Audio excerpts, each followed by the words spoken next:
종교의 발전은 포용력의 확장입니다. 마가복음 7장 24에서 30절. 사랑하는 여러분, 성서는 언제나 우리를 안심시키지 않습니다. 오히려 때로는 우리의 신앙을 불편하게 만들고 우리가 붙들고 있던 확신을 흔들어 놓습니다. 오늘 우리가 읽은 마가복음 7장은 바로 그런 본문입니다.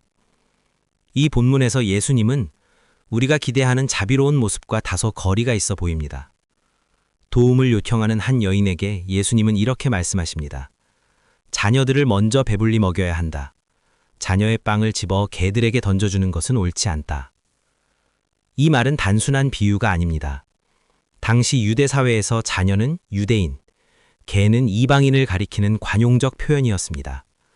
즉, 이 말씀은 개인적인 감정이 아니라 집단적 사고, 곧 하나님의 구원은 유대인에게 먼저 속한다는 신학적 전제를 반영합니다. 이 점을 분명히 해야 합니다. 마가복음은 예수님의 말씀을 미화하지 않습니다. 불편한 말도, 차별적으로 들릴 수 있는 언어도 그대로 기록합니다. 왜냐하면 이 복음서는 이미 완성된 교리가 아니라 형성 중인 신앙의 기록이기 때문입니다. 실제로 신약 전체를 보아도 초기 교회는 이방인을 어떻게 받아들일 것인가를 두고 심각한 갈등을 겪었습니다. 사도행전 10장에서 베드로는 고넬료의 집에 들어가기 전 이렇게 말합니다. 유대인으로서 이방 사람과 사귀거나 가까이 하는 것이 부정한 줄을 알거니와.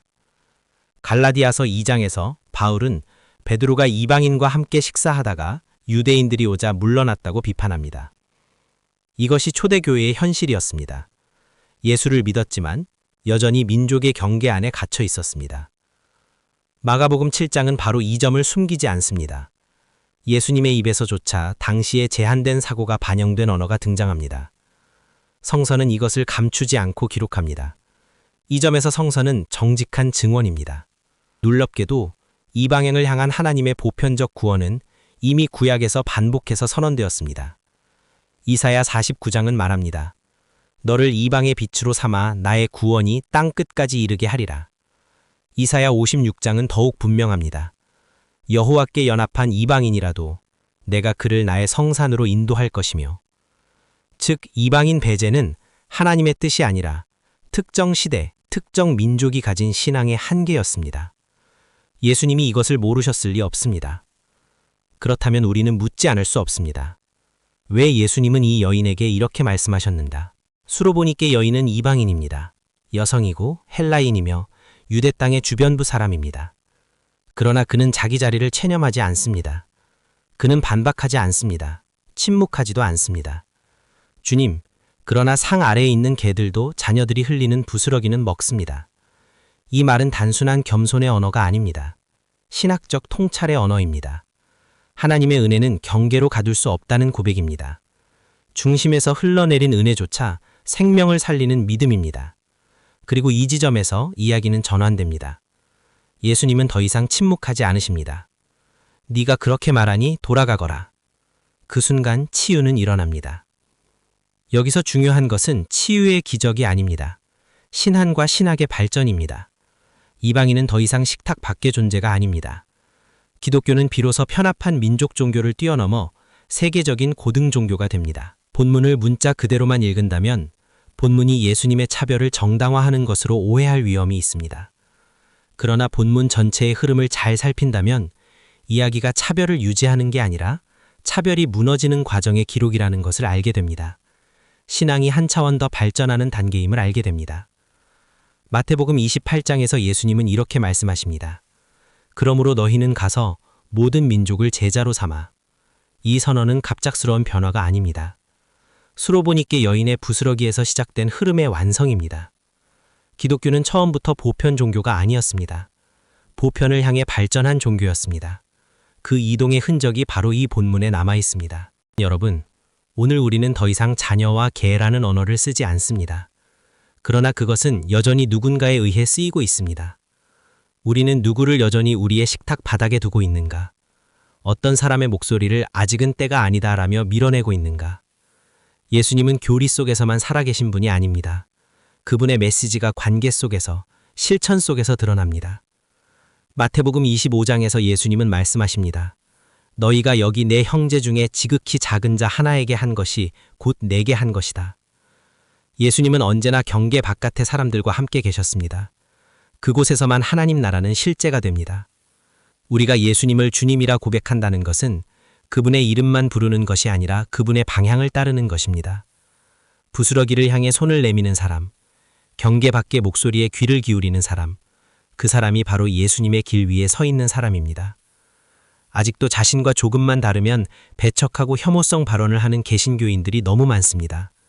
생각을 조금만 넓힙시다. 발전합시다. 복음을 완성된 어떤 체계로 보지 마십시오. 성서가 말하는 복음은 끊임없이 자기 자신을 넘어서는 운동입니다. 계속 자신을 확장하고 발전시키고 개발하는 운동입니다. 그리고 그 운동은 오늘도 계속되어야 합니다. 이 말씀 앞에서 여러분을 축복합니다. 기도하겠습니다. 하나님, 우리를 안심시키는 메시지가 아니라 우리를 흔들어 깨우시는 하나님의 말씀 앞에 섭니다.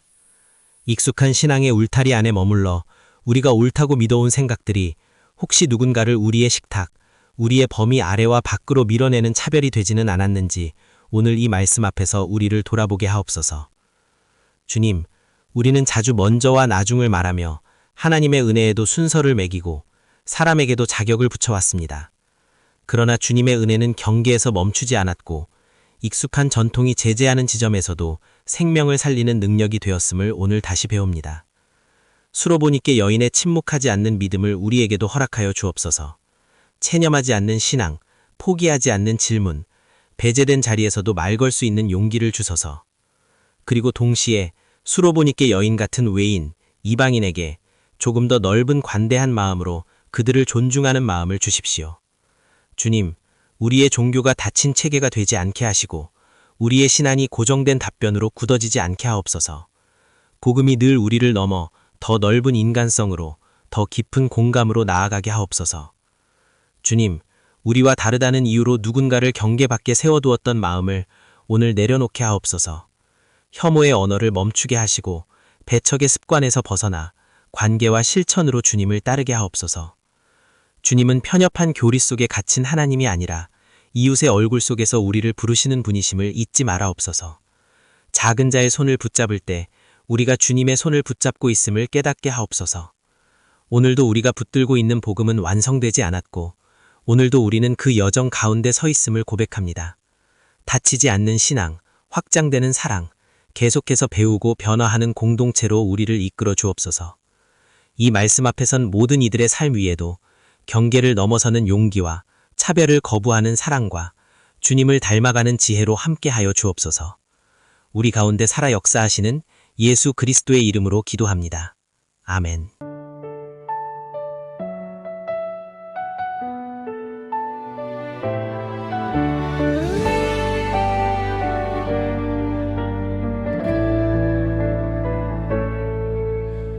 어떻게 사람을 그렇게 대해요? 걔들에게도 그렇게 하면 안 돼요. 멀리서 예수님을 찾아온 여인, 아이가 아파요 돌아가라 물리치셨던 주님, 어떻게 사람 그렇게 무시해요?